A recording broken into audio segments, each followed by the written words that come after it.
श्री शिवाय नमस्तुभ्यम। हर हर महादेव। दोस्तों, आप सभी लोग जानते हैं कि 26 मार्च 2026 यानी गुरुवार को पड़ रही है चैत्र महीने की नवरात्रि दुर्गा अष्टमी तिथि। और दोस्तों, ये वो तिथि है जो चैत्र महीने में पड़ने वाली सबसे बड़ी तिथि है, क्योंकि गुरुवार के दिन पड़ रही है। और इस दिन नवरात्रि अष्टमी का कन्या पूजन किया जाएगा और इसी दिन किया गया एक मुख्य द्वार दीपक का उपाय कभी भी खाली नहीं जाता है और इसका बहुत ही बड़ा और विशेष महत्व होता है। पूज्य गुरु जी ने कहा है, अगर कभी भी मौका लग जाए और चैत्र महीने की अष्टमी तिथि गुरुवार को पड़ जाए तो आप लोगों को एक मुख्य द्वार दीपक वाला उपाय तो अवश्य ही करना चाहिए। और इन दोनों का संयोग बहुत ही कम आता है। और दोस्तों, पूज्य गुरु जी ने अपनी शिव महापुराण की कथा में बताया है, इस दिन आपको एक दीपक वाला उपाय तो अवश्य ही करना चाहिए, क्योंकि ऐसा दिन पूरे साल में सिर्फ एक ही बार आता है। और दोस्तों, आप सभी लोग जानते हो कि चैत्र नवरात्रि अष्टमी का अगर सबसे बड़ा कोई उपाय है तो वो एक मुख्य द्वार दीपक वाला उपाय है। तो दोस्तों, इस गुरुवार के दिन आप लोगों को इस एक मुख्य द्वार दीपक वाले उपाय को जरूर करना है। बहुत सारे लोग होंगे जिन लोगों ने इस उपाय को न किया हो, मतलब पूरा साल निकल गया और उन्होंने किसी भी दिन इस दीपक वाले उपाय को न किया हो। पर दोस्तों, आपके पास एक आखिरी मौका बचा हुआ है जो कि 26 मार्च के दिन है। तो इस दिन आप लोगों को इस वाले उपाय को जरूर कर लेना है। भले ही आपने पूरे साल भर इस उपाय को ना किया हो, पर अगर आपने इस चैत्र महीने में पड़ने वाली दुर्गा अष्टमी के दिन अगर इस वाले उपाय को कर लिया तो आपको इस उपाय को करने का वो फल मिलेगा जिसकी आपने कभी कल्पना भी नहीं करी होगी। इसीलिए आप लोग इस वाले उपाय को एक बार जरूर कर लेना, ताकि आप लोगों के हाथ से यह मौका ना जा सके और आपको इस उपाय को करने का फल मिल सके। दोस्तों, यह उपाय पंडित जी ने अपनी अभी की ही शिव महापुराण की कथा में बताया है, जिस उपाय को आज हम आपको बहुत अच्छे से समझाने वाले हैं। इस वीडियो को देखने के बाद इस उपाय को समझने के लिए आपको कोई और वीडियो को देखने की जरूरत नहीं पड़ेगी। तो चलिए दोस्तों, उपाय को शुरू करते हैं। देखिए, यह इस चैत्र महीने के गुरुवार के दिन यह इतना खास होता है, इतना महत्वपूर्ण होता है। देखा गया है कभी कभी बड़े बड़े पूजा पाठ अनुष्ठान से जो मनोकामना पूर्ण नहीं होते, वो इस चैत्र महीने के नवरात्रि अष्टमी के दिन एक छोटे से उपाय करने से ही आपकी मनोकामना पूर्ण हो जाती है। और बहुत सारे लोगों ने इस उपाय को किया भी है और उनको इस उपाय को करने का फल भी जरूर मिला है। अगर आप लोग भी इस उपाय को गुरुवार नवरात्रि दुर्गा अष्टमी के दिन करना चाहते हैं तो आप इस उपाय को पहले अच्छे से समझ लेना, सुन लेना, उसके बाद करना। आपको इस उपाय का फल जरूर मिलेगा। और इस उपाय को कर लेने से आपके घर में चाहे किसी भी प्रकार की दुख और समस्या क्यों ना चल रही हो, आपको उसका कारण भी नहीं पता है कि भाई ये समस्या किस कारण से चल रही है, उसका कुछ भी कारण हो सकता है, जैसे पितृदोष हो सकता है या किसी भी तरह का मंगल दोष भी हो सकता है। तो इस दिन आप लोगों को यह वाला उपाय कर लेना है। यह एक ऐसा उपाय है जिस उपाय को अगर किसी विशेष दिन पर किया जाए तो भाई उस विशेष दिन का जो है वह तो हमें मिलता ही मिलता है। पर हमने उस दिन पर इस उपाय को किया है तो हमें उससे भी बड़ा फल मिलता है और फल बहुत जल्दी मिलता है, क्योंकि आप इस उपाय को बहुत ही बड़े और विशेष दिन पर कर रहे हो। तो चलिए अब उपाय के बारे में बात करते हैं, लेकिन उससे पहले आप लोगों को यह जानना आवश्यक है कि आखिर यह उपाय किस समय करना है, किसको करना है और कैसे करना है। तो चलिए हम आगे आपको वीडियो में एक एक करके बता देते हैं, लेकिन उससे पहले अगर आप लोग हमारे चैनल पर नए हैं तो हमारे चैनल को सब्सक्राइब कर लेना और इस वीडियो को लाइक करके कमेंट बॉक्स में श्री शिवाय नमस्तुभ्यम ओम नमः शिवाय जरूर टाइप कर देना। और अपने फायदे के लिए, गरीबी दूर करने के लिए इस वीडियो को पूरा देखकर जाना, तभी आपको लाभ की प्राप्ति होगी। यदि आज आपने वीडियो को बीच बीच में से देखा काट काट कर, तो दोस्तों इस एक मुख्य द्वार दीपक वाले उपाय को हमें इस दुर्गा अष्टमी के दिन कैसे करना है, किसको करना है, किस समय करना है और कहां पर करना है, ये सारे सवालों के जवाब आपको इस वीडियो में मिल जाएंगे। और जो ये वीडियो देखेगा भाई उसको एक मुख्य द्वार दीपक वाला उपाय जरूर करना चाहिए, क्योंकि इस दिन दीपक का भी बहुत ही बड़ा और विशेष महत्व होता है। और जब बात आ जाए एक मुख्य द्वार दीपक की तो ये सोने पे सुहागा वाली बात हो जाती है और ये एक बहुत ही बड़ा उपाय हो जाता है इस नवरात्रि अष्टमी तिथि का। अब हम समझते हैं इस वाले उपाय को हमें करना किस समय है, इस एक दीपक वाले उपाय को हमें इस अष्टमी के दिन करना किस समय है। तो देखिए, इस उपाय को करने का जो समय है वह सुबह का समय है और शाम का समय भी है। अब देखिए, यहाँ पर हम मुख्य रूप से सुबह का समय नहीं बोलेंगे, क्योंकि 26 मार्च नवरात्रि दुर्गा अष्टमी का दिन है और इस दिन प्रदोष काल के समय का बहुत महत्व होता है। बाकी अगर सुबह के समय भी करेंगे तो भी अच्छा होगा, उसमें कोई भी दिक्कत वाली बात नहीं है। तो चलिए जानते हैं इस विशेष उपाय के बारे में। लेकिन उससे पहले एक प्रार्थना, अगर आप इस चैनल पर नए हैं तो आप इस वीडियो को लाइक करें, चैनल को सब्सक्राइब करें और कमेंट बॉक्स में आप अपनी राशि या अपना नाम जरूर डाल दें, क्योंकि हम राशि से जुड़ा भाग्य भी बताते हैं और भाग्य में चल रही परेशानियों को दूर करने के लिए वह आसान से आसान उपाय भी बताते हैं। तो चलिए अब हम अपने सबसे पहले उपाय की बात कर लेते हैं। देखिए, चैत्र मास के दिनों में विशेषकर भगवान शिव और माता पार्वती और विष्णु भगवान का पूजन किया जाता है। अब साथ ही साथ चैत्र नवरात्रि दुर्गा अष्टमी का दिन भी पड़ गया है, तो ऐसा समझ लीजिए आपके जीवन में धन भी आएगा, सुख भी आएगा, धन बढ़ेगा भी, और साथ ही साथ आपके जीवन के सारे संकटों को भगवान शिव जी दूर कर देंगे। तो चलिए सबसे पहले बात कर लेते हैं सबसे पहले उपाय की, जो कि दुर्गा अष्टमी वाले दिन आपको विशेषकर करना है। और इस उपाय को करने से आपकी कोई भी ऐसी इच्छा, कोई भी विश जो अभी तक अधूरी है, पूरी नहीं हो रही है, तो आपकी बड़ी से बड़ी विश और मनोकामना भी पूरी हो जाती है जब आप नवरात्रि अष्टमी वाले दिन इस पहले उपाय को कर लेते हैं। तो देखिए, आप सभी जानते हैं कि श्री हरि विष्णु जो है, उन्हें तुलसी दल सबसे प्रिय है। बिना तुलसी माता के श्री हरि विष्णु अधूरे हैं और बिना तुलसी पत्तों के श्री हरि विष्णु का भोग अधूरा है। अब श्री हरि विष्णु को प्रसन्न करके आप अपनी किसी भी मनोकामना को पूरा कर सकते हैं, क्योंकि श्री हरि विष्णु प्रसन्न हो गए तो आपकी कोई भी विश और इच्छा मनोकामना अधूरी नहीं रहेंगी। तो आपको तुलसी के 5 पत्ते लेने हैं। अब ये 5 तुलसी के पत्ते जो आपने लिए हैं, ये 5 तुलसी के पत्ते आपको श्री हरि विष्णु को अर्पित करने हैं। अपने घर के मंदिर में ही ठीक है, ऐसा आपको करना है। आपके घर में श्री हरि विष्णु की कोई मूर्ति है, प्रतिमा है, वहां पर यह 5 तुलसी के पत्ते आप रखें और साथ ही साथ एक देसी घी का दीपक गोल बाती का आपको लगाना है। और ओम नमो भगवते वासुदेवाय नमः, इस मंत्र का आपको 11 बार जप करना है। देखो मंत्र कौन सा है, ओम नमो भगवते वासुदेवाय नमः। और फिर श्री हरि विष्णु से अपनी विश, अपनी इच्छा, अपनी मनोकामना कह देना। और फिर देखना आपकी विश और इच्छा, जो भी आपकी मनोकामना है, जो भी अपने जीवन में आपको चाहिए। अगर निर्धनता बहुत है, आप अपने घर से गरीबी को दूर करना चाहते हैं, या फिर धन आपका बढ़ता नहीं है, आप चाहते हैं कि आपका धन बढ़े, या फिर आपके घर में फिजूल खर्ची बहुत होती है, पैसा आपके पास नहीं रुकता है, आप चाहते हैं कि पैसा आपके पास रुके, या फिर घर में कोई व्यक्ति ऐसा है जो बहुत बीमार रहता है, या फिर किसी का विवाह नहीं हो पा रहा है, तो जो भी आपकी इच्छा है, जो भी आपके विश है, बस एक बार श्री हरि विष्णु से कह दें। दिन है, साथ ही 7 साल का सबसे बड़ा दिन है। यह दिन इतना उत्तम है कि जो आप श्री हरि विष्णु से मांग लेंगे, जो उनसे कह देंगे, वह आपकी विश, आपकी मनोकामना को बहुत जल्दी पूरा कर देंगे। तो यह पहला उपाय है। चलिए बात करते हैं दूसरे उपाय की। देखो, यदि आपके जीवन में आर्थिक संकट बहुत अधिक हो रहे हैं, धन की समस्या लगातार जीवन में बनी हुई है, एक एक रुपयों को प्राप्त करने के लिए आपको बहुत अधिक मेहनत कर रहे हैं, तो आज रात्रि में सोने से पहले आपको हो यह चमत्कारी दीपक का उपाय अवश्य करना है। या फिर यदि आपका जो व्यापार है, बिजनेस है, दुकान है, वह अच्छे से नहीं चल पा रही है, तो आज रात्रि में इस विशेष दीपक का उपाय आपको अवश्य करना चाहिए। देखो दोस्तों, दीपक हमारे घर में सभी नकारात्मक शक्ति को बाहर करता है। यह उपाय आपको साल में केवल एक बार करने का ही मौका मिलता है। देखिए, इस उपाय के लिए आपको तुलसी जी की जो सूखी लकड़ी होती है उसे ले लेना है। देखिए दोस्तों, यदि आपके पास पुरानी तुलसी जी की लकड़ी है तो उसे आप ले सकते हैं, और यदि आपके घर में तुलसी जी जो लकड़ी है वह सूखी हुई है तो उसकी लकड़ी आप तोड़ के इस्तेमाल कर सकते हैं। लेकिन आपको ध्यान रखना है कि सूर्यास्त से पहले पहले ही आपको ये जो तुलसी जी की लकड़ी है इसे अवश्य ही तोड़ लेना है। तो इस उपाय के लिए आपको सबसे पहले तो एक मिट्टी का दीपक लेना होगा, चाहे तो आटे का दीपक भी ले सके, क्योंकि आटे का दीपक सभी दीपक में सर्वोत्तम माना गया है। इस दीपक के अंदर आपको शुद्ध घी का प्रयोग करना होगा, और इससे दीपक के अंदर आपने जो तुलसी जी की लकड़ी ली है उसे भी रख देना है। लेकिन ये जो तुलसी जी की लकड़ी है, इसमें आपको चारों तरफ अच्छे से घी लगा लेना है। देखिए, गुरुजी ने बताया है कि जो तुलसी जी की लकड़ी है, यदि आप उपाय करते हैं और बहुत ही शीघ्रता से जल जाती है, तो इसके लिए आपको एक कार्य करना है। आपको थोड़ी सी रुई ले लेनी है, और उस रुई को आपने जो तुलसी जी की लकड़ी ली है उस पर अच्छे से चारों तरफ लपेट देनी है। तुलसी जी की लकड़ी के ऊपर रुई लपेटने के बाद इसे आपको पूरा घी के अंदर डुबो लेना है। अब इसे आपको बाती के रूप में प्रयोग करना है। अब दोस्तों, इस दीपक को आपको प्रज्वलित कहां करना है?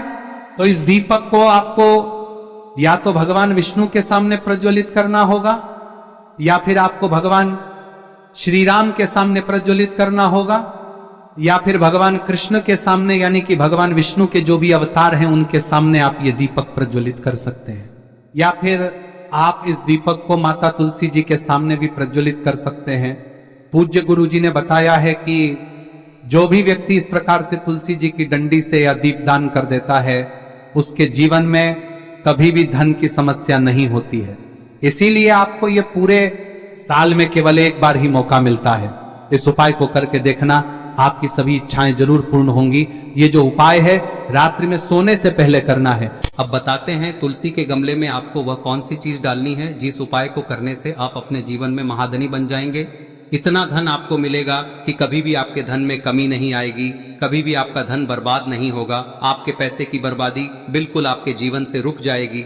और जो लोग कहते हैं कि घर में पैसा तो आता है, पैसा रुकता नहीं है और पैसा बढ़ता नहीं है, वृद्धि नहीं हो रही है, उन्हें भी विशेष यह तीसरा दिन जरूर करना चाहिए। तो देखिए, पहले ही आपको बता दिया कि श्री हरि विष्णु की पूजा और उनका भोग श्री मतलब तुलसी मैया के बिना अधूरा है ना। और तुलसी मैया जो है वह श्री हरि विष्णु के बिना अधूरी है। तो देखिए, जब भी आप तुलसी का कोई उपाय करेंगे तो सीधे सीधे आप श्री हरि विष्णु को प्रसन्न कर लेते हैं। अब व्यक्ति को, यानी जो भी व्यक्ति है, किस व्यक्ति को कितना धन देना है, यह श्री हरि विष्णु के हाथ में होता है। धन देने का काम माँ लक्ष्मी करती है, जो कि माँ तुलसी का ही एक रूप है। माँ तुलसी जो है यह माता लक्ष्मी का ही स्वरूप है ना। तो आपको करना क्या है, आपको लेनी है यहाँ पर हल्दी पिसी हुई, जो कि श्री हरि विष्णु से जुड़ी हुई है, आपके गुरु गृह से जुड़ी हुई है, आपकी कुंडली में गुरु को मजबूत करती है, सुख सौभाग्य को खींचने का काम करती है, धन को बढ़ाने का काम करती है। तो एक चुटकी पिसी हुई हल्दी आपको लेनी है और यह पिसी हुई सूखी हल्दी ही आपको अपने गमले में, तुलसी का पौधा जिस गमले में लगा है उसमें अच्छे से इस हल्दी को डालना है, ठीक है ना। और ओम नमो भगवते वासुदेवाय नमः इस मंत्र का जाप करना है। कितनी बार? कम से कम 11 बार जाप करना है। ओम नमो भगवते वासुदेवाय नमः इस मंत्र का जाप करते रहना है। और हल्के हल्के से तुलसी के पौधे में आपको पूरे गमले में पीसी हुई हल्दी का छिड़काव करना है। तो देखिए, जो व्यक्ति लेता है, ऐसा समझ लीजिए अपने जीवन से नहीं आने वाली 7 पीढ़ियों के जीवन से निर्धनता और गरीबी को दूर कर देता है। क्योंकि हल्दी जो है ना, यह साधारण नहीं है। हल्दी इतनी उत्तम होती है कि रातों रात आपके जीवन में चमत्कार करती है। आपने देखा होगा कि कोई भी शादी होती है, विवाह होता है ना, कोई भी ऐसा शुभ काम हम करते हैं उसमें हल्दी जरूर लेते हैं। गृह प्रवेश जब हम करते हैं तो हल्दी के स्वास्तिक का निर्माण करते हैं। कोई भी अच्छा काम करने जा रहे हैं, हल्दी उसमें लेते हैं। और हल्दी जो है ये आपके गुरु ग्रह को मजबूत कर देती है। अगर कुंडली में गुरु कहीं ना कहीं मजबूत है तो इससे उत्तम का मिलेगा नहीं। बहुत ही उत्तम उपाय है, तुलसी के गमले में एक चुटकी पीसी हुई हल्दी डालना है। तो यह बहुत ही उत्तम उपाय है। इस उपाय को आप जरूर, साल का सबसे बड़ा यह दिन है, तो इस उपाय को करने से श्री हरि विष्णु और महादेव आपसे न केवल प्रसन्न होते हैं, पाप होते हैं, आपसे इतना प्रसन्न हो जाते हैं कि जीवन में कभी आपके गरीबी और निर्धनता को नहीं आने देते हैं। तो चलिए अब बात कर लेते हैं अपने तीसरे उपाय की, जो कि मुख्य द्वार से जुड़ा हुआ है। और यह उपाय है स्थिर लक्ष्मी के वास के लिए। ऐसा पैसा आपके घर में आएगा जो आपके घर में ही रुकेगा। ऐसा पैसा कभी आपके घर में नहीं आएगा जो आपके घर से जाएगा और विशेषकर फिजूल खर्ची में जाएगा। अब आधे से ज्यादा लोगों की यही समस्या होती है कि घर में पैसा तो आता है लेकिन बहुत जल्दी घर से चला जाता है या फिर फिजूल खर्ची में चला जाता है। तो धन की बर्बादी जिन लोगों के घर में हो रही है उन्हें विशेषकर यह तीसरा उपाय करना है। या जिन लोगों के पास बिल्कुल पैसा आना बंद हो गया है, सर पर लगातार कर्जा बढ़ रहा है, उन्हें भी यह विशेष तीसरा उपाय करना है। तो देखिए, आपको फिर से क्या लेना है, हल्दी लेनी है पीसी हुई, जो कि श्री हरि विष्णु से ही जुड़ी हुई है ना। पीसी हुई हल्दी लेनी है और थोड़ा सा पानी डालकर उसका गाढ़ा गाढ़ा आपको पेस्ट बना लेना है। अब इसी हल्दी से आपको अपने घर में स्वास्तिक बनाने हैं। कितने स्वास्तिक? एक स्वास्तिक आपको बनाना है अपनी तिजोरी पर, जिसमें आप पैसा रखते हैं। चाहे तो आप संदूक में रखते हैं, अलमारी में रखते हैं, जिस चीज में भी पैसा रखते हैं, बस वहां पर हल्दी से एक स्वास्तिक बनाना है। दूसरा स्वस्तिक आपको कहाँ बनाना है? अपने घर के मंदिर में, है ना। और 2 स्वस्तिक आपको बनाने हैं अपने घर के मुख्य द्वार पर बाहर की तरफ। हल्दी से 4 स्वास्तिक आपको बनाने हैं। 2 स्वास्तिक मुख्य द्वार पर बाहर की तरफ, एक तिजोरी पर, है ना, और एक अपने घर के मंदिर में। बस यह उपाय आपने लिया तो देखिए, जो धन की तिजोरी है उसमें पैसा भरा रहेगा। कभी भी धन की तिजोरी धन से खाली नहीं होगी, क्योंकि जहां पर हल्दी का स्वस्तिक एक होता है वहां कभी धन की कमी नहीं होती है। हमेशा वहां पर धन की देवी माता लक्ष्मी वास करती हैं, क्योंकि हल्दी किससे जुड़ी हुई है? श्री हरि विष्णु से। और माँ लक्ष्मी कहाँ होती है? जहाँ श्री हरि विष्णु वास करते हैं। अब बात करें कि आपके घर का मंदिर जो है उसमें अगर आप एक स्वास्तिक बनाते हैं तो आपके घर से ऊर्जा जो है, पूरे में ऊर्जा फैलती है ना। तो आपके घर में पॉजिटिव एनर्जी बढ़ती है, सकारात्मक ऊर्जा बढ़ाती है। जब आप अपने घर के मंदिर में हल्दी का स्वस्तिक बनाते हैं, आपके घर से बुरी शक्तियां, नेगेटिव एनर्जी जैसी चीजें बिल्कुल आपके घर में नहीं रुकती है। मुख्य द्वार तो इतना उत्तम होता है कि मुख्य द्वार से ही माँ लक्ष्मी की नजर सबसे पहले आपके मुख्य द्वार पर ही पड़ती है। और मुख्य द्वार पर अगर आपने हल्दी के स्वस्तिक बना दिए तो माँ लक्ष्मी देखते ही प्रसन्न हो जाती है, क्योंकि यह श्री हरि विष्णु से जुड़ी हुई है ना। और हल्दी के स्वास्तिक जहां पर जो व्यक्ति अपने घर के मुख्य द्वार पर बनाते हैं, ऐसा समझ लीजिए माँ लक्ष्मी उनके घर में वास करती ही करती है और कभी भी ऐसे घर को फिर छोड़कर नहीं जाती है। स्थिर लक्ष्मी का वास आपके घर में होगा। यह हल्दी के स्वास्थ्य दिन बहुत ही उत्तम है। साथ ही साथ कोशिश करें कि इस दिन गाय माता को हरी घास अवश्य खिलाएं। अगर आपको हमारी ये वीडियो पसंद आई हो तो हमारे इस वीडियो को लाइक करें, चैनल को सब्सक्राइब करें, कमेंट बॉक्स में लिखे हर हर महादेव, जय मां लक्ष्मी। अब बात करते हैं अगले उपाय की। हम सभी के घरों में माता तुलसी का पौधा अवश्य ही होता है। तो देखिए, हमें तुलसी जी के पौधे से सबसे पहले तो 3 पत्ते तोड़ने। देखो, एकादशी वाले दिन आपको तुलसी के पत्ते नहीं तोड़ने। तो देखिए, तुलसी जी के आपको 3 पत्ते तोड़ने लेने हैं। और इन तुलसी जी के पत्तों को तोड़ने के बाद आपको 1 चुटकी हल्दी भी अपने साथ में लेनी है। हल्दी के अंदर आपको जल मिलाकर के पेस्ट के रूप में तैयार करना है। और इसी के साथ में आपको एक दीपक भी लेना होगा। दीपक आप मिट्टी का भी ले सकते हैं, आटे का भी ले सकते हैं। और इस दीपक में आपको शुद्ध घी डाल के इसमें आपको लंबी रुई की बाती का प्रयोग करना है। देखिए दोस्तों, आपके पास 3 तुलसी जी के पत्ते हैं। तो पहला जो तुलसी जी का पत्ता है उस पर आपको सबसे पहले तो जो आपने हल्दी ली है उसकी एक बिंदी लगानी है। और पहला जो तुलसी जी का पत्ता है आपके घर में, भगवान विष्णु का चाहे कोई सा भी स्वरूप हो, चाहे लड्डू गोपाल जी का स्वरूप हो, या फिर भगवान कृष्ण की आपके मंदिर में प्रतिमा हो, या फिर भगवान श्री राम की प्रतिमाएं, उनके सामने आपको पहला तुलसी जी का पत्ता अर्पित करना है। अब देखिए दोस्तों, आपके पास जो 2 तुलसी जी के पत्ते हैं और आपके पास जो एक दीपक है, इन्हें आपको लेकर के पहुंचना है। अपने ही घर में तुलसी जी के पौधे के पास में देखिए, सबसे पहले तो आपके पास जो 2 तुलसी जी के पत्ते हैं उन पर भी आपको हल्दी की एक बिंदी लगानी है। और उन दोनों ही तुलसी जी के पत्तों को आपको अपने घर में तुलसी जी के पौधे के वहां पर ही अर्पित कर देने हैं। और इस प्रकार से यह दोनों पत्ते भी तुलसी जी के पौधे के पास में अर्पित करने के बाद अंत में जो आपके पास एक लंबी बाती का दीपक है, इसे आपको तुलसी जी के पौधे के पास में ही प्रज्वलित कर देना है। जो भी व्यक्ति अपने ही घर पर इस प्रकार से तुलसी जी के 3 पत्तों का ये उपाय कर लेता है तो उसका परिवार हमेशा खुश रहता है। उसके परिवार में कभी भी कोई भी संकट उत्पन्न नहीं होता है। और यदि आपके घर में जो भी ग्रह क्लेश है वह भी समाप्त होते हैं। तो इस प्रकार से ये सुंदर सा उपाय करना है। अब बात करते हैं अगले उपाय की। देखो, यदि आपके जीवन में आर्थिक संकट बहुत अधिक हो रहे हैं, धन की समस्या लगातार जीवन में बनी हुई है, एक रुपयों को प्राप्त करने के लिए आपको बहुत अधिक मेहनत कर रहे हैं, तो आज रात्रि में सोने से पहले आपको हो यह चमत्कारी दीपक का उपाय अवश्य करना है। या फिर यदि आपका जो व्यापार है, बिजनेस है, दुकान है, वह अच्छे से नहीं चल पा रही है, तो आज रात्रि में इस विशेष दीपक का उपाय आपको अवश्य करना चाहिए। देखो दोस्तों, दीपक हमारे घर में सभी नकारात्मक शक्ति को बाहर करता है।